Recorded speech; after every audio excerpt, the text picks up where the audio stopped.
આ ત્રણ અગત્યના સાધનો છે. સાધ્ય સ્વરાજ છે.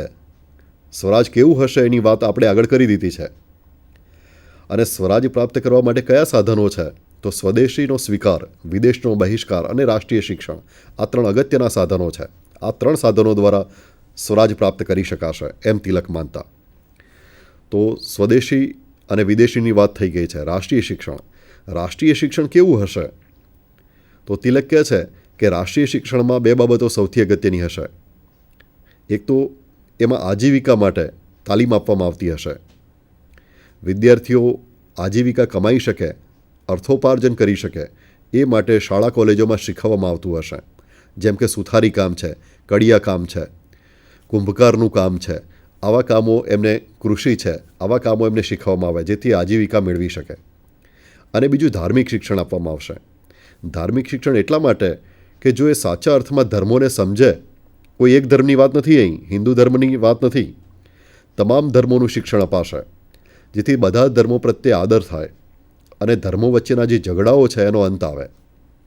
ધાર્મિક શિક્ષણ આપતા જ ધર્મો વચ્ચેની જે ગેરસમજો છે એ દૂર થશે એમ તિલક માનતા હતા. અને એનાથી ધાર્મિક એકતા આવશે, કોમી એકલાસ અને કોમી એકતાનું વાતાવરણ ઊભું કરી શકાશે. આ ઉદ્દેશ સાથે એમણે કહ્યું કે શિક્ષણ સંસ્થાઓમાં ધાર્મિક શિક્ષણ, એમાંય બધા જ ધર્મોનું શિક્ષણ આપવું જોઈએ અને આજીવિકા માટેનું શિક્ષણ આપવું જોઈએ જેથી વિદ્યાર્થી આત્મનિર્ભર બની શકે, કમાઈ શકે. શિક્ષણનું માધ્યમ માતૃભાષા હશે, છતાંય અંગ્રેજીના મહત્ત્વનો સ્વીકાર કરે છે કે માતૃભાષામાં શિક્ષણ આપવું જોઈએ. શિક્ષણ આપવું એટલે સમજાવવું. બાળક જે ભાષા સમજતું જ ના હોય એ ભાષામાં કેવી રીતે સમજાવી શકાય એને? માટે માતૃભાષામાં જ શિક્ષણ આપવું જોઈએ. સાથે સાથે અંગ્રેજીનું જ્ઞાન અતિશય જરૂરી છે. તો અંગ્રેજીના મહત્ત્વના સ્વીકારની સાથે માતૃભાષામાં શિક્ષણ આપવાની વાત તિલક કરે છે. દેવનાગરી લિપિમાં હિન્દીને રાષ્ટ્રભાષા તરીકે સ્વીકારવાની વાત છે. જો ભારતને એક બનાવવું હશે, ભારતને એક રાષ્ટ્ર બનાવવું હશે, જે ઉપરાષ્ટ્રીયતાઓ અસ્તિત્વ ધરાવે છે એમની વચ્ચે કોમ્યુનિકેશન શક્ય બને, એમની વચ્ચે સંવાદ કે સંવહન શક્ય બને, એ માટે કોઈ એક ભાષા સર્વમાન્ય હોય એ જરૂરી છે. અને સર્વમાન્ય ભાષા તિલકના મતે દેવનાગરી લિપિવાળી હિન્દી ભાષા હતી કે હિન્દી ભાષાને રાષ્ટ્રભાષા બનાવવી જોઈએ જેથી ભારતની જે ઉપરાષ્ટ્રીયતાઓ છે, જુદી જુદી ભાષાઓ ધરાવતા લોકો છે, એમની વચ્ચે કોમ્યુનિકેશન શક્ય બને. અને કોમ્યુનિકેશન શક્ય હોય ત્યાં જ રાષ્ટ્રીય એકતા વધે અને એ માટે જરૂરી હતી હિન્દી ભાષાનો સ્વીકાર. રાજકીય શિક્ષણ. વિદ્યાર્થીઓને રાજકીય શિક્ષણ આપવું જોઈએ તો જ સ્વતંત્રતા, સમાનતા અને બંધુત્વના જે આદર્શો છે, જે મૂલ્યો છે એ સમાજમાં પ્રસારિત થાય, સમાજ એને આત્મસાત કરે અને એ પ્રમાણે જીવે. સ્મરણ રહે, લોકશાહી એ માત્ર રાજકીય વ્યવસ્થા નથી, એક જીવનશૈલી પણ છે. લોકશાહી ઘરમાં, શાળા કોલેજોમાં, ફેક્ટરીઓમાં બધે જ હોવી જોઈએ તો જ એના ફળો આપે. લોકશાહી એક સંસ્કૃતિ પણ છે, એક કલ્ચર છે, એનું નિર્માણ કરવું જોઈએ અને શિક્ષણ દ્વારા શક્ય છે. માટે કહે છે કે શિક્ષણ દ્વારા રાજકીય શિક્ષણ પણ આપવું જોઈએ. શિક્ષણનું એક હેતુ રાજકીય શિક્ષણ આપવાનો છે જેથી વિદ્યાર્થીઓમાં આત્મસન્માન આવે, મૂળભૂત અધિકારો વિશે સભાનતા આવે, લોકશાહી મૂલ્યો આત્મસાત કરે, એનો પ્રચાર અને પ્રસાર થાય. એ માટે જરૂરી હતું કે રાજકીય શિક્ષણ વિદ્યાર્થીઓને મળે. શિક્ષણ જનજાગૃતિનું સર્વોત્તમ સાધન છે એમ માનતા સમાજના જે કુરિવાજો છે એને દૂર કરવા માટે, મૂળભૂત અધિકારોના પ્રચાર અને પ્રસાર માટે, માનવ અધિકારો માટે શિક્ષણ એ જનજાગૃતિનું સર્વોત્તમ માધ્યમ છે અને એનો બાખૂબી ઇસ્તેમાલ થવો જોઈએ, ખાસ કરીને આઝાદી પછી એવું તિલકનું સ્વપ્ન હતું.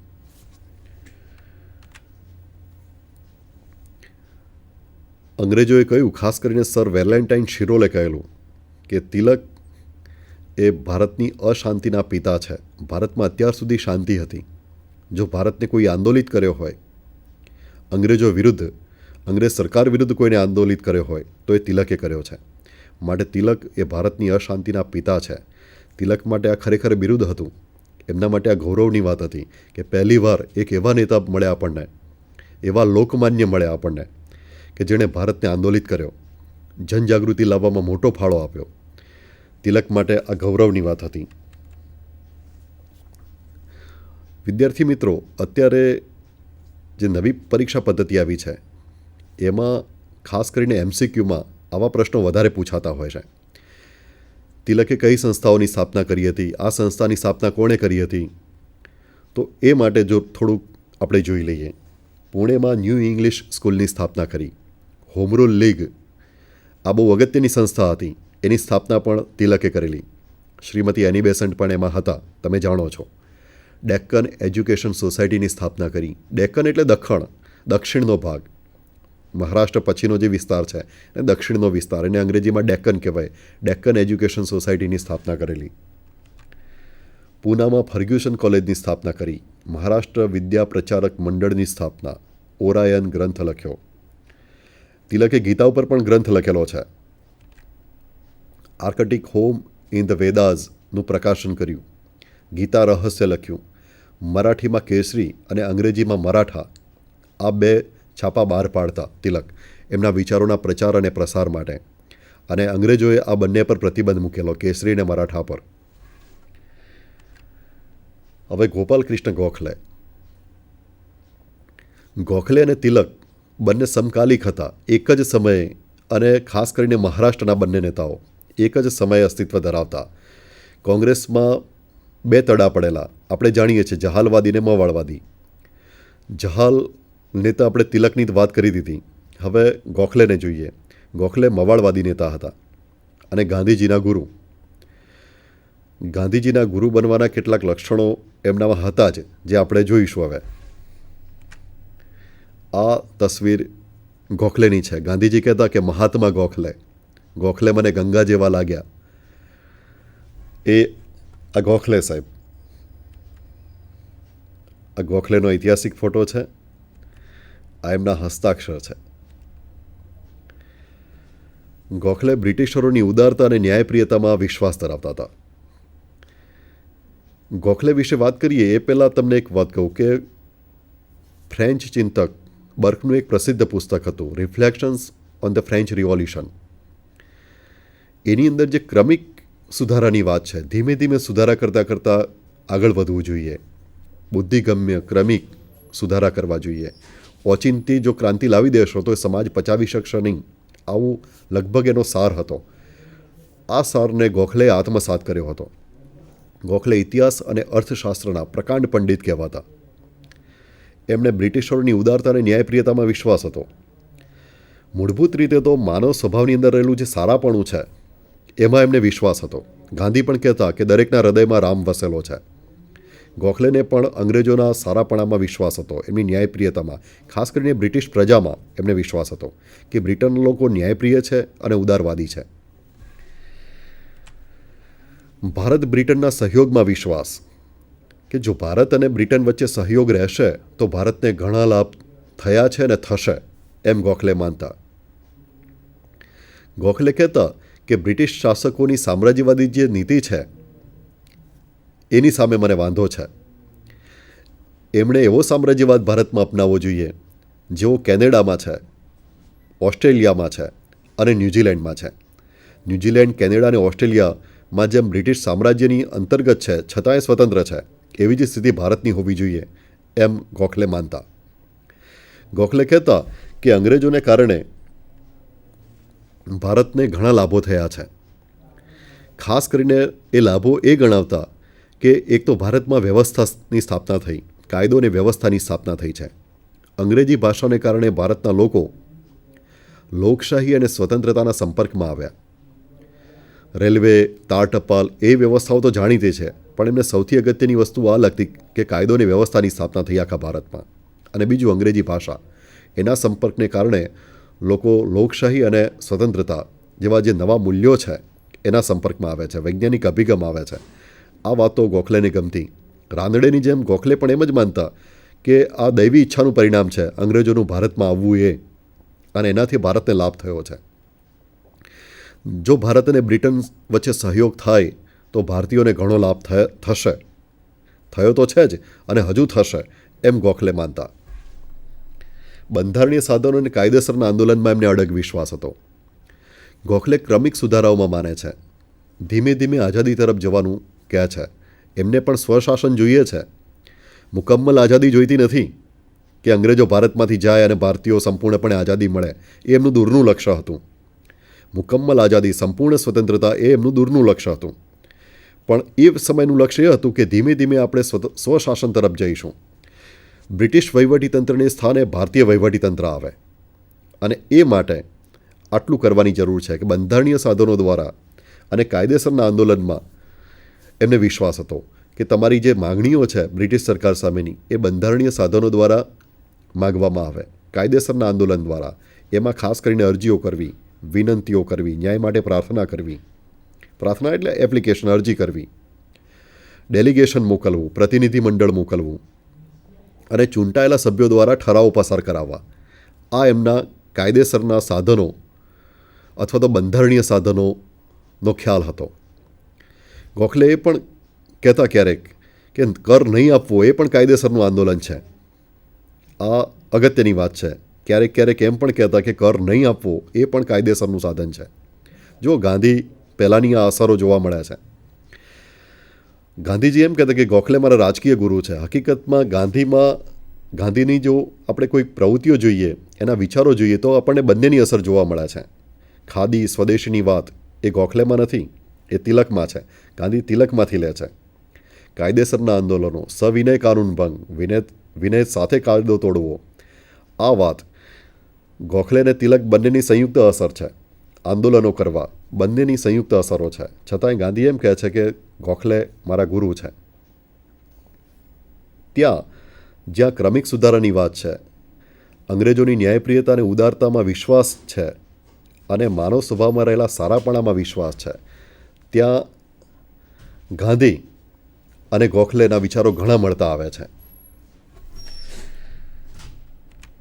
સ્વશાસનની ધારણા.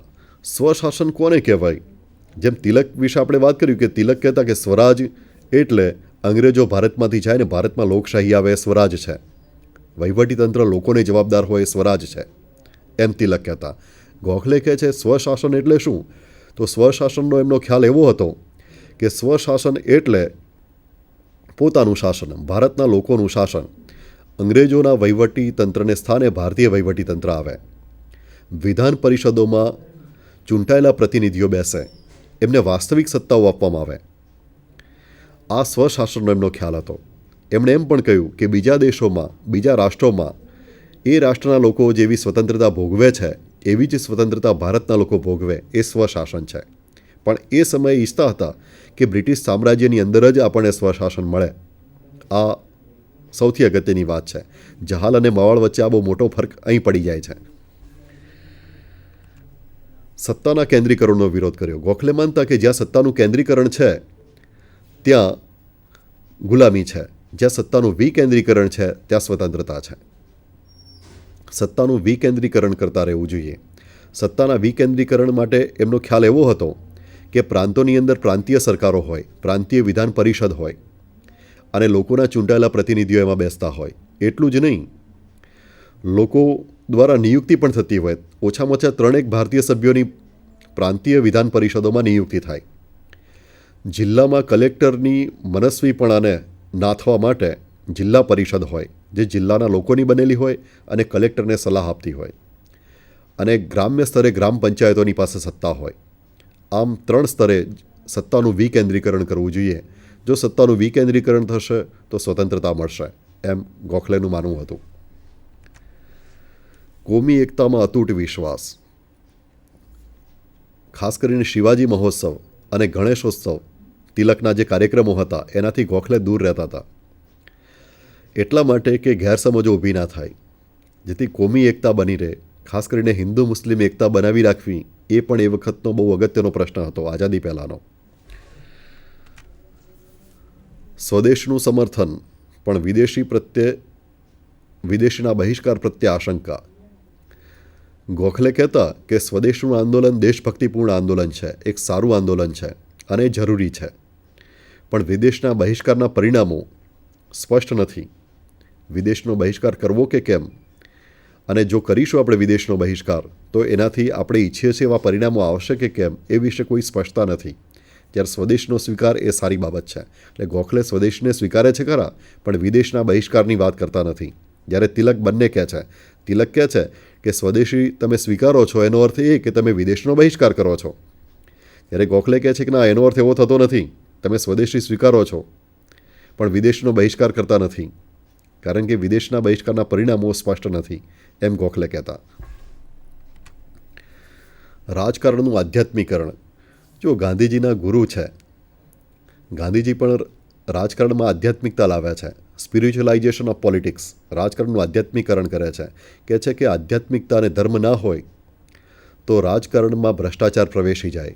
રાજકારણમાં ભ્રષ્ટાચાર ન પ્રવેશે, રાજનીતિ ત્રાસદાયક ન બને, રાજનીતિ કુકર્મ આચરનારી ન બને, એ માટે જરૂરી છે કે એમાં ધર્મ અને આધ્યાત્મિકતા હોય.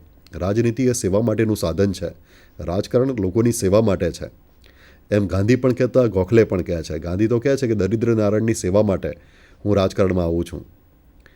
તો આ બંનેના જે ધ્યેયો છે, રાજકારણને જોવાની જે દ્રષ્ટિ છે એ લગભગ સમાન છે. આધ્યાત્મિક દ્રષ્ટિથી, ધાર્મિક દ્રષ્ટિથી જુએ છે રાજનીતિને, સેવાની ભાવનાથી જુએ છે. અહીં સત્તા કરતાં સેવા કેન્દ્ર સ્થાને છે. ગાંધી, ગોખલે, વિનોબા ત્રણેયમાં જોવા મળે છે આપણને. વહીવટી સુધારા માટે તત્કાલીન માંગો. ગોખલે કેટલાક વહીવટી સુધારાઓ કરવાની વાત અંગ્રેજોને કરે છે કે બ્રિટિશ સલ્તનતે, બ્રિટિશ સામ્રાજ્ય ભારતમાં આટલા વહીવટી સુધારા કરવા જોઈએ. નંબર 1, વિધાન પરિષદોનો વિસ્તાર વધારવો જોઈએ, એની સંખ્યા વધારવી જોઈએ.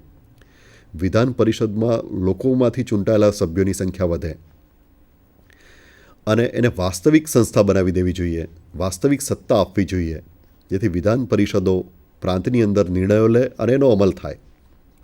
જિલ્લા સ્તરે જિલ્લા પરિષદો હોય, વિધાન પરિષદ જેવી છે.